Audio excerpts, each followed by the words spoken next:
Hello, everybody. Good morning, good afternoon. Welcome to the part 4 of Basic of Post Processor. Thank you for joining us. Today, as also previous days, we will just continue with the topics and the agenda that we share with you. Basically, today also with us is Lukasz Nikolic. He will also continue in this training session.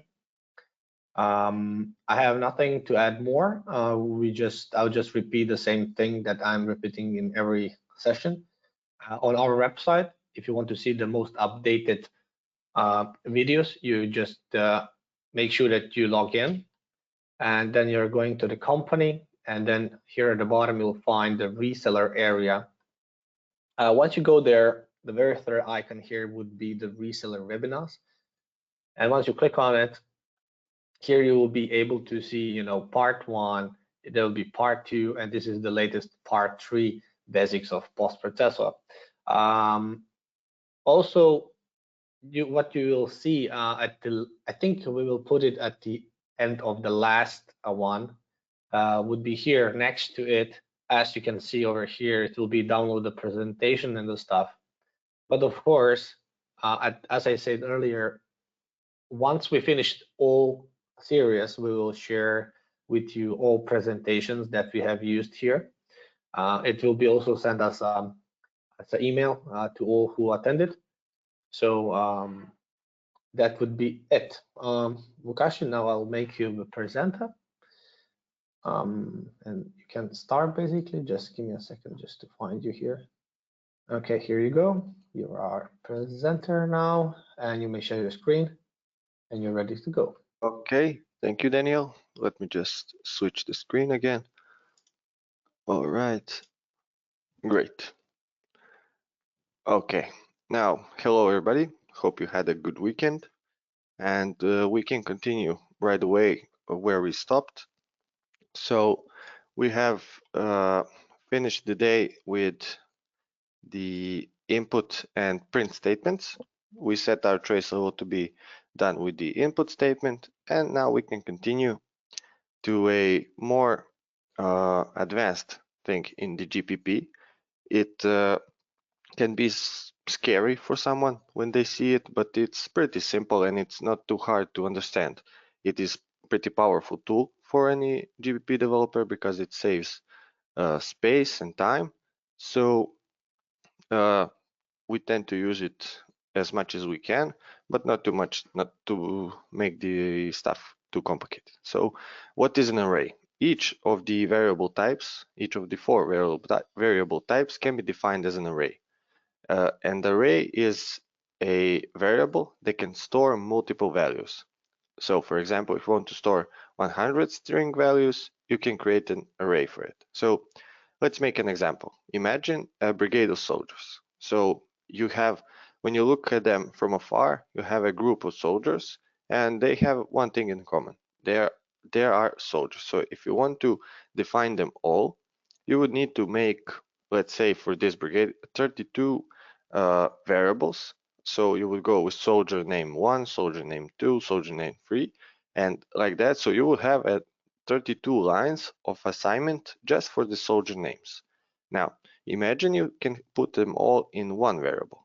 So you can create an array that can hold the 32 names, and you have one variable that is differentiated by the index. The index is between the less than and greater than signs, and for each index there's one value in an array. Now, how do you define an array? Well, you just go and say the array name, then the index, and then you would put the variable in it. For this example, we're using names, so string values. You would need to put the string in the apostrophes like for everything that we define. The values inside the arrays can have identical values, so there can be 10 soldiers with the same name. There's no problem. Also, you don't need to fill up the whole array, and the size of the array is defined in the definition in init post. Also, an array can be looked at as a matrix, so you can have 2 or 3 dimensions also. And the array name is defined like the variable name, just with the capital A in front of it. So let's make an example of an array in our GPP. So first, we need to define an array. We can go, instead of soldiers, let's go with the machine names. So we would go, let's make it new so we can see it better. Let's go with global. Again, you would define it as any regular variable, so you can go string and then say, let's go S. Then we need a capital A because of it is an array. And then let's say machines. And now you need to define the array size. Like this, when you see it, this is just a regular string value variable that can hold one value. Now, if I put the less than signs, then we need to put the array size. It can be, I think, up to 1 million, if I'm not wrong, or 99,999, but we never use it greater than 1000 because realistically you won't need a bigger array. So for this example, we would not go over 10, and the array size, when it's filled up and you want to assign a new value to it, if the index is already used, it will overwrite it.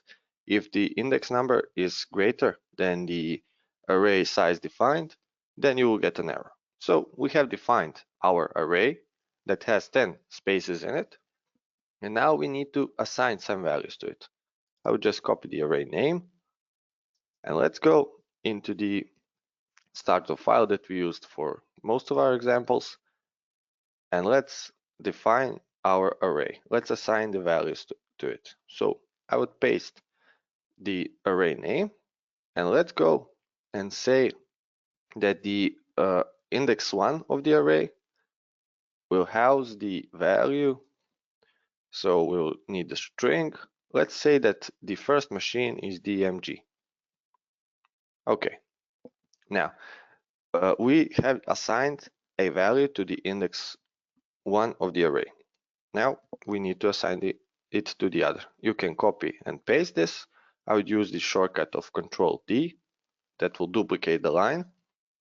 And now let's go and define the index 2.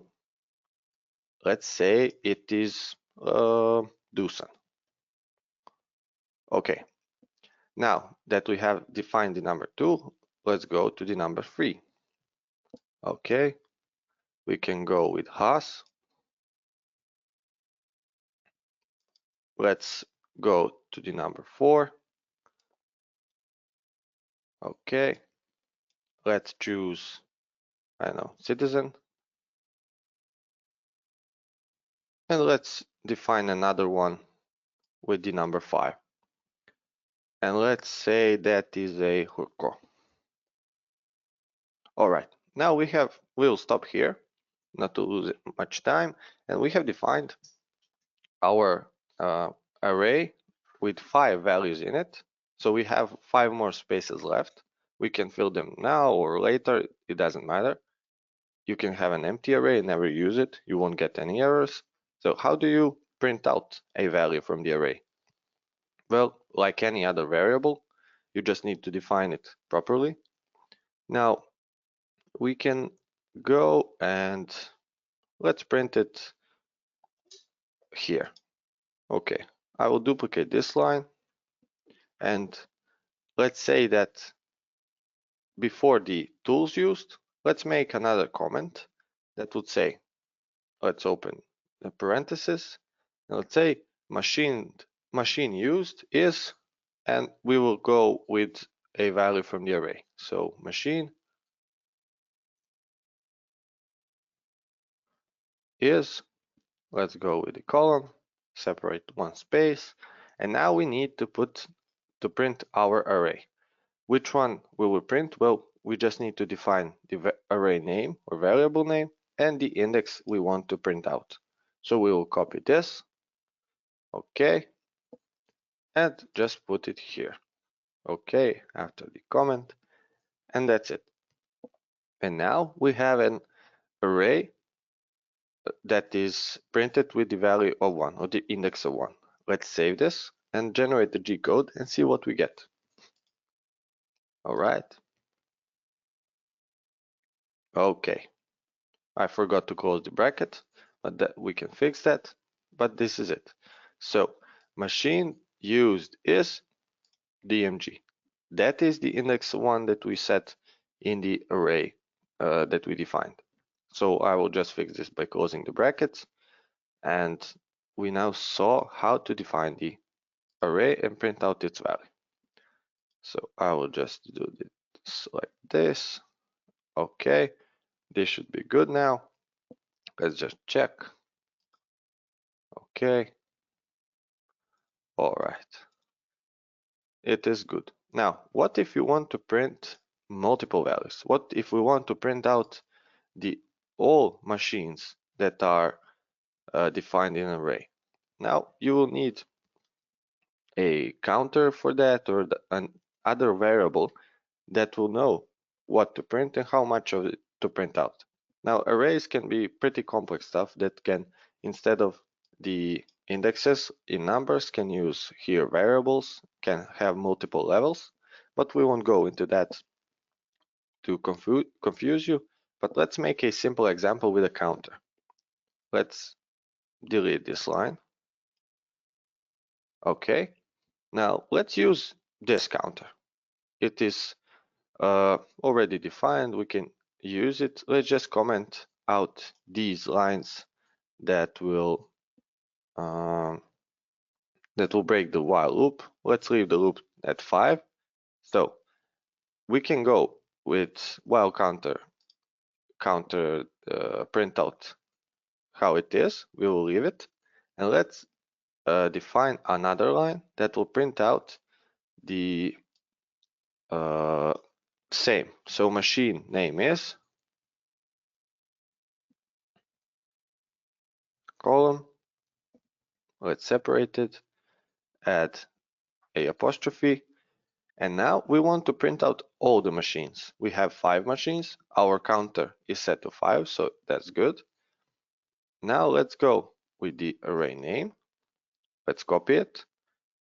Let's put it here. So like this, it will print out the same that is printed in the previous example. But now if we want to print out all of them, we can replace the counter with this counter. So it will use the counter. The counter goes to 5. Now if you count machine name 1 is DMG, machine 2 is Dusan, Haas, and so on. So while the counter is going up, it is going up here also. So it's increasing the index, and each time it is printing out another machine. So we can copy it here. And here you see how to use a variable to modify the printout. Now, let's see what we get. I will save this. Let's go back to SolidWorks. Okay, let's generate the G code. All right, great, it's working. So while counter is 1, machine is DMG. Counter is 2, Dusan, Haas, Citizen, Hurko. So it's good. Now let's make things a bit more fun. Let's copy this. Let's comment this line so it doesn't print it. Okay. Now let's say machine number, which number it is that machine. So machine name or number, and then we need to put the number of the machine. Now we can do what we did in the first or the second webinar. Let's add a variable here. So we can copy this counter and put it here. So it will say machine name for, I forgot to put the number, for number 1 is, and then it will say which machine it is. This is a bit more advanced, but it's just to show what you can do combining all the things that we learned in the previous sessions. So let's save this and see what we get printed out. Okay, let's generate the G code. All right, so machine name for number 1 is DMG, for number 2 is DoSum. So this is one of the uses for an array. Hope I didn't confuse you, hope you understood. Like Daniel said in each of the introductions and the last webinar, the practice is what makes it perfect. So you need to practice as much as you can, look at some of the post processors, see how it is done, because knowledge is nothing if you don't practice. You will forget stuff, and sometimes you will get in the situation that you define 10 variables for 10 names, and it would be good if you remembered that you can define one array and house all those values. Now, let's turn off the array printout so we don't get any additional lines, or we can, let's just leave it here. Now, what is the next topic on our agenda? Well, the variables that are passed into the GPP. What that means? Well, some variables are defined in SolidCam directly while generating G code, and then their values are given to the GPP tool and can be used there and also modified. These variables is the G code. So if SolidCam needs a rapid move, it will say in the trace file the G code is 0. And by doing that, you can also modify it. You can say that if some variable, so for the arc direction, you can go and say if the arc direction is clockwise, say that G code is 2. You can modify them. Also for the M code. Then the string variables of date and time, you will get the date and time of the G code generation. So the date and time when you hit the G code generate button. Now, the previous, current, and next commands state the name of the previous SolidCam procedure that was executed. So if you had change tool before the start of job, the previous command for the start of job would be change tool. So the current command states the command that you are in, the current procedure, and the next one says which comes next in the trace 1. Now let's see how can we use this. G code and M code are pretty simple, and I think all of you know them pretty well and saw them in all of the GPPs. The date and time is used in our example GPP, so every time you hit generate, you will get the date and time. It is handy to know how old your GPP, your G code is. You can know if you have accidentally loaded a older GPP. So it is handy, it doesn't take much space. And the previous, current, and next command are used in the GPP, and we'll make an example on how it is done. Now, one thing to state with the previous, next, and current command is that you don't want to use them too much, because they rely on the order or procedures from SolidCam. So if SolidCam changes in a couple of years, some procedures are dismissed or their place in the order is changed, your post processor might not work. So tend to use them as little as possible. Now, let's generate a trace 1 for our part and see where we can use one of the previous, current, or next commands. Now I got the prompt window, so I will go trace 1, hit OK, and now I see that I haven't saved my GPP because I am still getting this printed out, but never mind. Okay, so we have the start of file. After it is vmid info. We don't print anything in the vmid info, so we won't use it. We have the start of the tool list, and then goes the startup program. Now, we could close our tool list. We can say in DevTool, okay, print out end of tool list. But if you just put end of tool list in DevTool, it won't work. Why?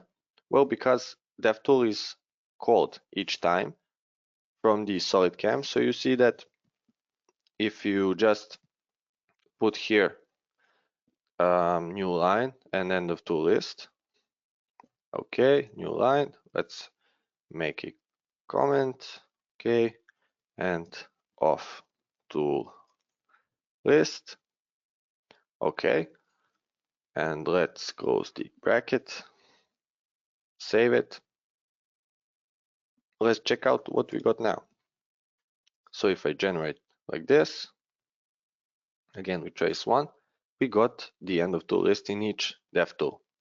That's because each dev tool is called and it loads the tools. By loading the tools, the tool number and tool type and diameter change, but this message stays all the time. So we need a way to check when it is the last dev tool, so we can print out the end of tool list. I will close this. Here we can use the next command. How we can use it? We will add a condition that will say if the next command is not a dev tool, that means this is the last dev tool that was called, then print out the end of tool list. Now let's make a new line and say if next command, okay,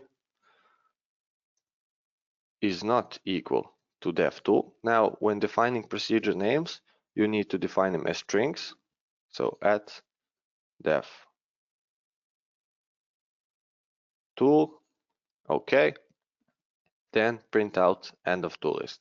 Now let's indent this and let's add the end if. All right, let's move this down. Let's save it and see what we got now. All right, let's go to SolidCam. Let's now generate the G code. We can go with trace 0. Great. So we get the start of the tool list, the tool list, and end of tool list. So SolidCam checked if the dev tool is the last dev tool. So if next command is not equal to dev tool, next command is start to program. So this condition is true. Then print out the end of tool list, which it did. So it's working well. Now this is one of the uses. It is mainly used for stuff like this. And like I said, don't use it too much because of the reason of a possibility for a change in the order of procedures. Now, this was for the previous, next, and current command. And now we come to the one of the maybe most feared topics in the GPP tool, the file operation. So the open, close, and delete and copy commands. Okay, so again, no need to be afraid of them. Practice makes everything perfect. I think that the example we will set is pretty simple and will help you make out what do they do, where are they used, and why. It is mainly used for maybe splitting the G-code files, changing the order of the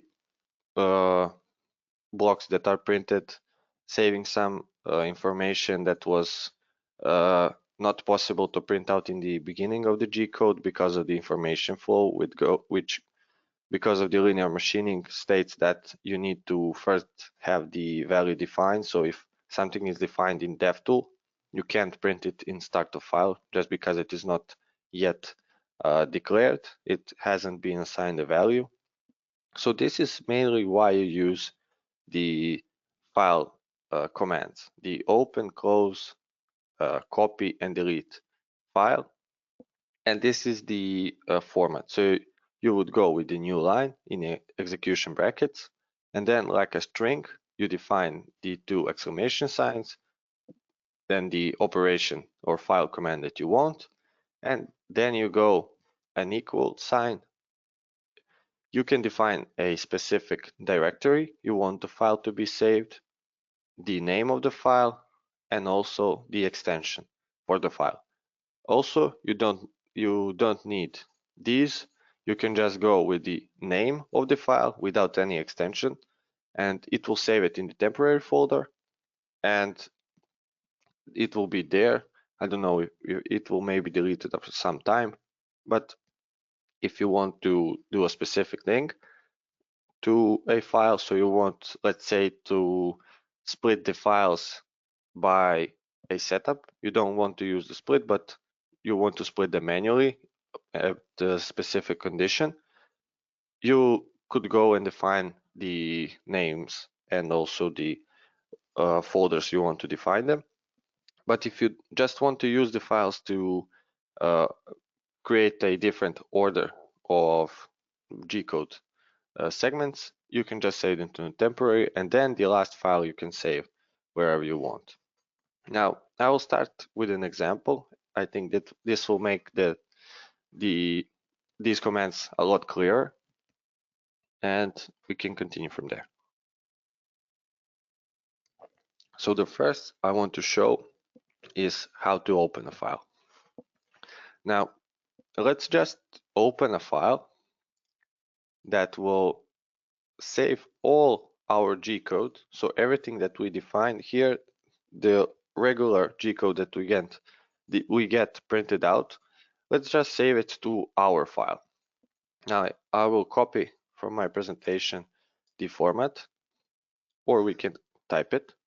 So I want to save all the G code into one file. So for that, I will go from the very first line of start to file, which is the first procedure after the init post, and I will save everything that comes after this. Now, let's follow the format. So we need the execution brackets, a new line, and then open a string comments. We need 2 exclamation marks, and then the file command. We want to open the file. So we'll go open file. Then we say which file to open. Let's just name it our file, just for this purpose of the presentation. And then we need to end with 2 exclamation marks again, and that would be it. So, and here you don't need to do close the file. You can just open it. It will open it. It won't produce any errors or something like that. So let's save this. Let's go to SolidCam and generate the G code. Okay. And now we see that the file that is generated is named our file. There is nothing behind it. So all the file that was generated before in SolidCam by default is now overwritten and it is not existent. Here is the file that we generate by our terms. So we said open our file. Now, what if we want to, let's say, change the order of the header and export the tool list into a separate folder, a separate file, and then add the program after that? Well, all of that you can do. Also, you can change the order. So if you want to say that header is after the tool list, you can just go and change the order like this. So you can have the format like this. Let's make this example and see that actually it is not that hard. Now, let's go back to the GPP, and let's first generate the trace one so we can know what to do with these files. Let's generate trace one. So we want to split the header, the tool list, and the program. So to separate them into 3 entities. Here you see the command for open file. Now we need to open a file here. Then we need to close it here before the tool list. We need to open a new file for the tool list, then close it at the end, and then open a new file for the program and close it at the end. So let's see how to do it. We'll leave the trace one here. Let's go back to our GPP. And now we can go. So the header is in the starter file. So we can go here and just instead our file, let's say the file name is header. Okay. So we open the header here. Now we go back to the bottom, and now we don't want to include the tools used.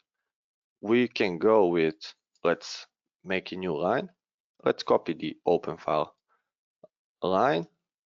Okay. Let's go back down. Let's put it here, but we don't want to open the header. We want to close it. So we have a file that is called header.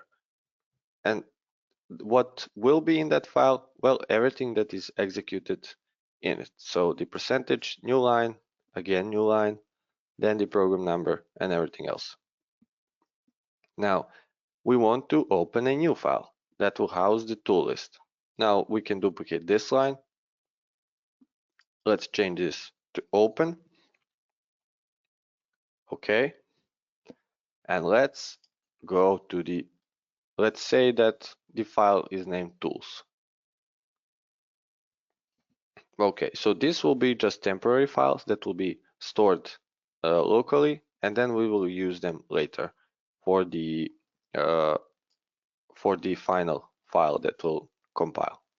So we opened the tool list file. We need to close it where? Well, at the end of the tool list.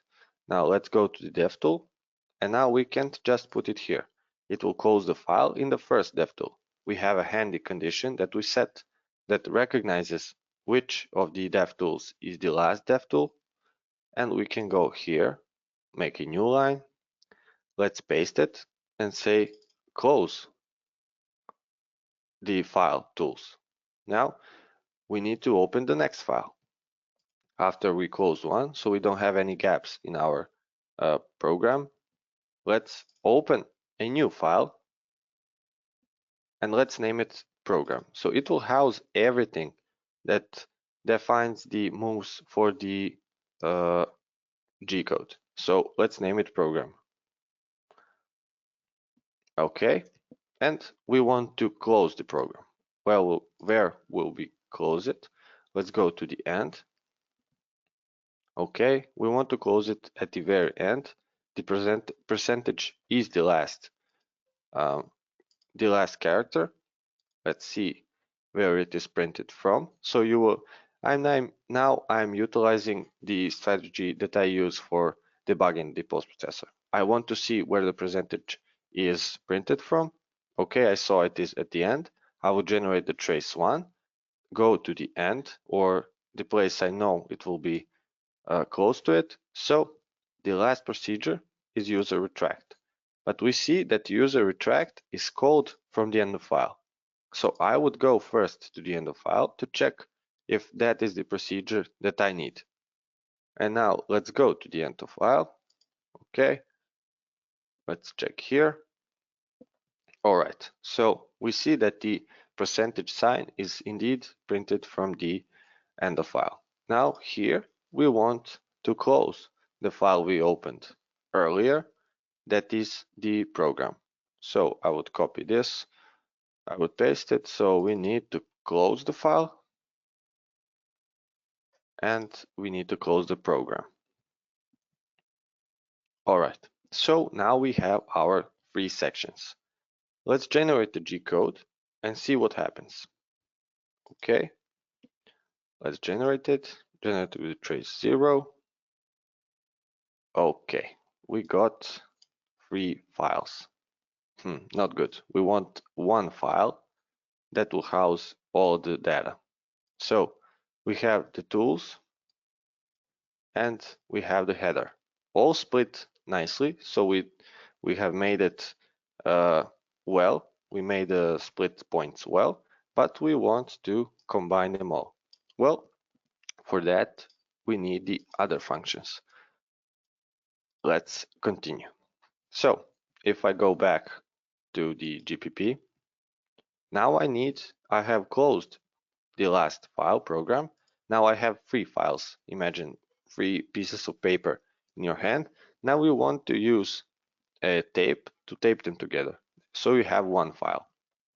You can do it here in the end of file, but let's make it a bit more interesting and create a procedure that will combine the files, that we will combine the files in. So let's create a new procedure. Let's name it user file compile. Okay, let's go with the end p. All right, it is here. Now, what do we need to do in this procedure? Well, first we need a file to combine the files in. We can just say tape this, this, and this. We need a clean sheet of paper that will be used to combine them all. So we would need to open another file. Now I will paste the command again, and I will open the file. Let's name it again our file. Now here you could use a program number, and so you have a distinct name so you can recognize the file by. You can just end the string comment and say our file, and let's hit the dash and say program number, and we can go with colon and say O, and then we input the program number. Now this is a combination again of the things that we learned. So let's go with program number. Now if we wanted to use a string to say that instead of program number you could go with part name. If you wanted to use the string, you would need to add a plus sign here and plus sign here, because the strings can be added up and you need it. So if you have an error using a string variable, try with the plus signs. Now let's see. Now we opened our file. Let's see what we get if we defined this. Okay, so let's generate it. Okay, again, three files.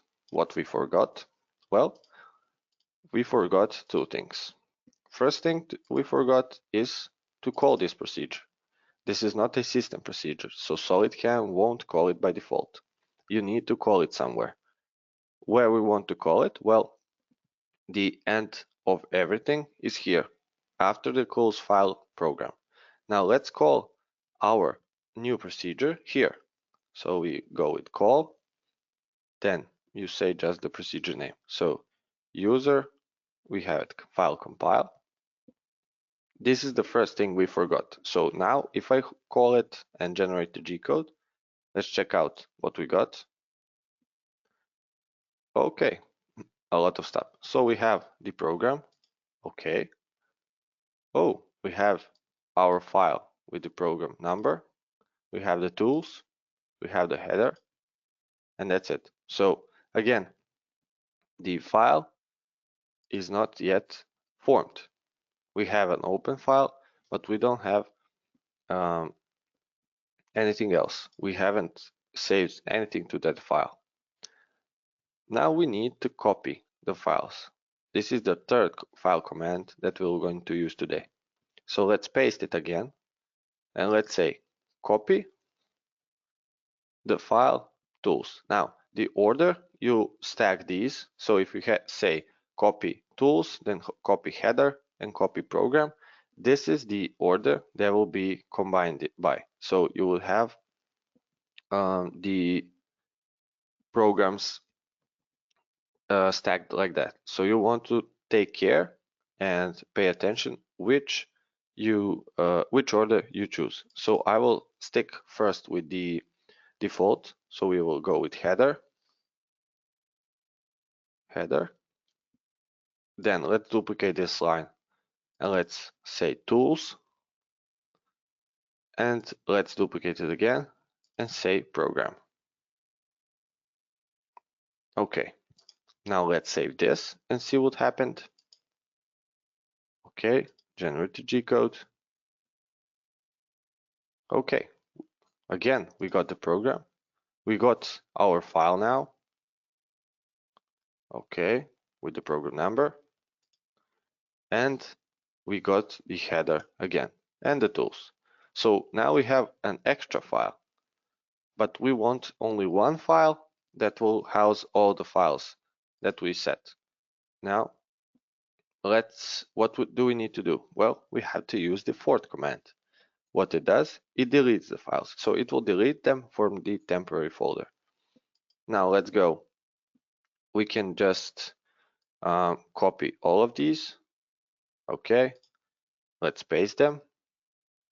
And then instead of copy, we can go with delete. Okay, and delete the program. Now we have opened our file. Let's just name it our file. Okay, so it's easy to recognize. So we have our file. We have copied all the segments of the program, and we have deleted them. So we just, after copying them, we can delete them. We have them in our file. Let's save this, and let's now generate the G code and see what we get. Okay. Whoa, great. So we have only one file that is named our file and has the header, the tools, and the program.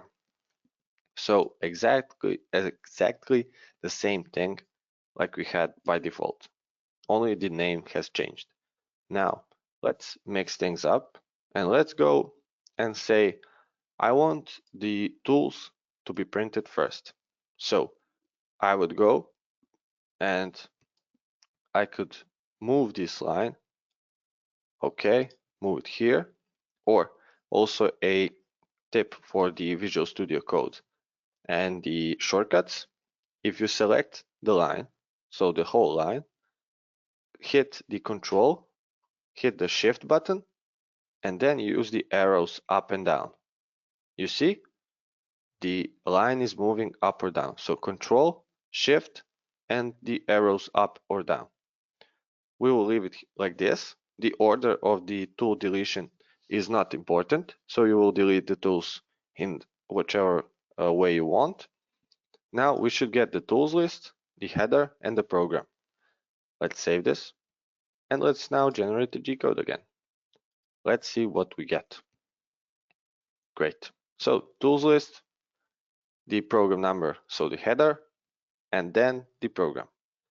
Now, the open code structure can be used in a much more advanced way, but this is a simple example, so you can know what it can do. It can do a lot more. Again, practice, try it out, and you will see. It takes a bit of trial and error, but when you master it, it's easy after that. Now, let's go back to the question that was asked the last session, which was if we use the abort command to stop the G-code generation. And that, as we know, let's go somewhere in the code. We can shift the header back to the top. So I will use the Control Shift and arrow up, save it. And if we state an abort statement somewhere, we have stated it in the arc procedure. So we can go, let's set a condition that we know it will be met. So a new line, if user account is equal to my user, will say ukni, then abort. So we have some condition. Let's end the if. Okay, so if we now generate the G code, let's go with the trace 1, and we will see that we have our open COLS files, and we have the arc and this is where it aborts. So nothing is printed after that. Now, the question was, can we delete this file? So can we delete this? So we got, again, because the procedure for compiling the tools, the file is not called, I will just revert those changes back. So if we go to the file compile, okay, but let's not call it here, so it won't compile. Also, let's not generate the program. Let's go to the dev tool. We need to undo these open calls file structure there also, so we can copy, comment all of these, also these ones. But let's leave the first one and say this is our file again. Okay, I have saved it. Let's now generate the G code and see what we get. All right, trace 0. So this is it. We got our file, and right where the arc should be, there's nothing. But can we delete this whole file? So everything that is here, so if the CRAN programmer has made a mistake and he doesn't want to see anything, can we delete it? Yes, we can, but there is one condition. We need to have the open calls file structure. So you need to have a file open so you can delete it. Instead, the default file that SolidCam generates cannot be manipulated like that. So we have opened our file. Now we need just to delete it. How do we do that? Well, we have done it already. Let's go to the arc procedure. All right. Now we have our condition that aborts the G-code generation. Well, in front of it, let's just say, let's see if I have a copied. Yes, I do. Let's just make it prettier. Okay. Now let's delete the file, our file, and then abort. So you first need to delete it, because if you abort, it won't get to this line to delete it. Let's save it. Okay. And now let's generate the G code and see what we get. Trace. Okay, I'll pull this up now. So we will go with trace 0. Nothing. So we have created the file. We have met the condition to abort the G code generation, and the file is now deleted. Hope you understood this. This could be used for any condition. So if you have opened a file, you can just open a file to set your, maybe to set your extension or to use some parameter that will change the file name and extension, maybe the location, depending on the comp part or something like that.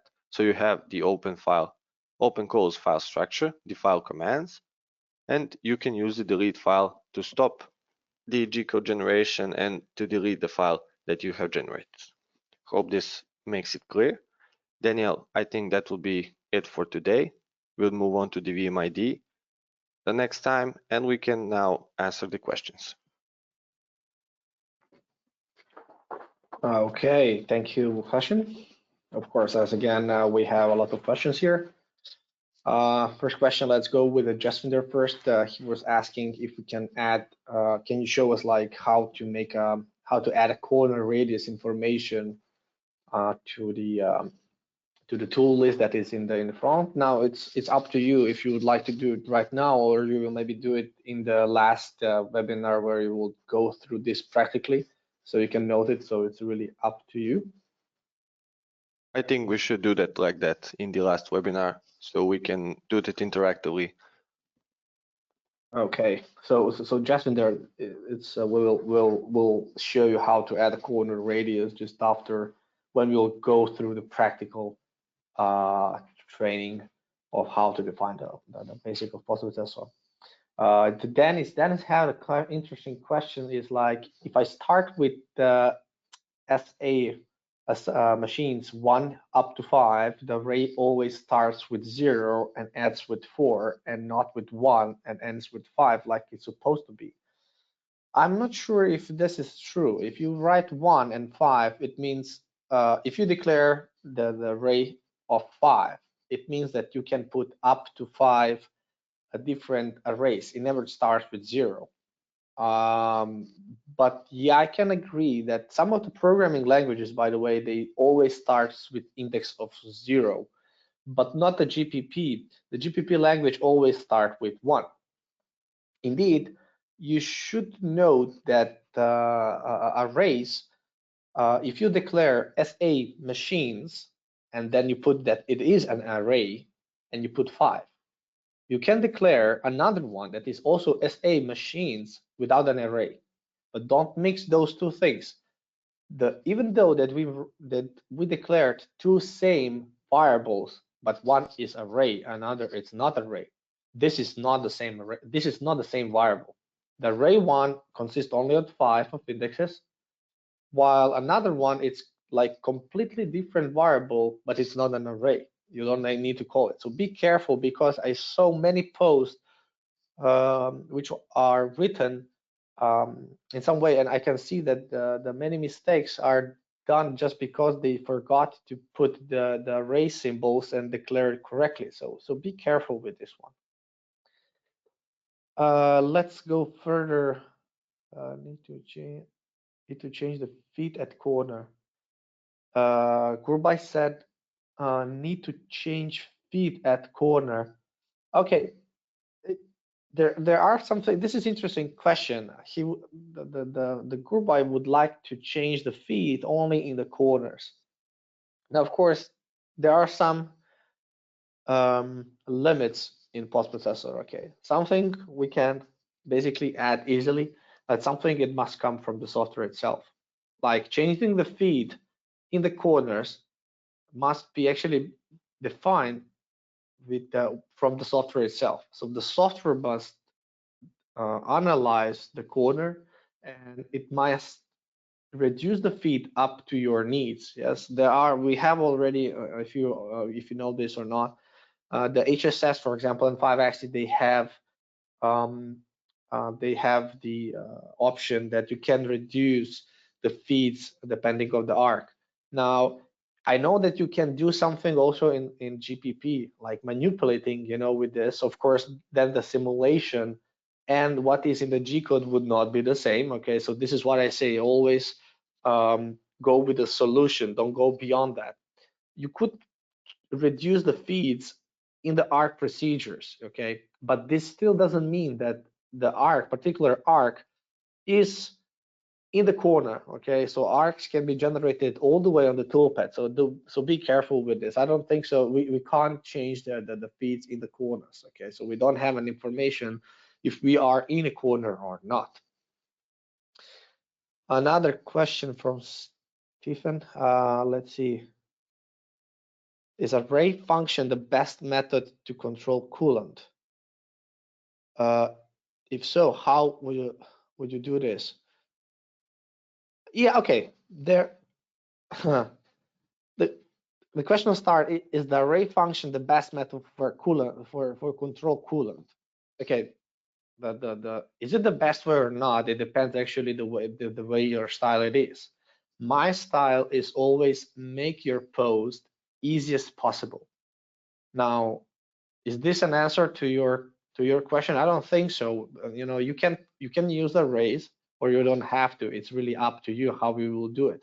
Indeed, I did some of the coolants with other arrays, okay, and you can do that. It's pretty functional. But I did also many without an arrays. It depends on how much coolant options actually your machine has. And it's definitely very easy to do it with an array if you are on multi-channel machines where you want to store some of the information in arrays. It would be much easier to manipulate with. Okay, so I would agree that in some cases for multi-channel machines, doing with array it's very, very good.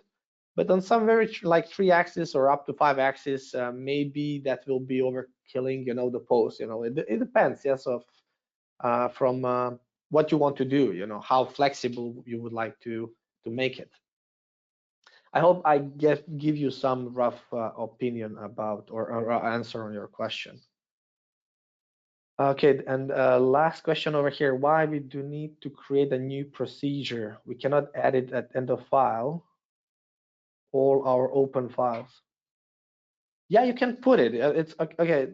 You can create like a new procedure where you will put all your open close structure stuff. It's really up to you. Lukash, what he presented, it's just how this tool works, but not tool, sorry, but how this function works. It's really up to you how you will, how flexible you would like to be and how you would use these tools later on. You can put it into a procedure. You don't have to. It's really up to you. You can put it at the end of the file, or you don't have to. You be careful, because when you run with a procedure, some of the procedure coming after end of the file. Okay.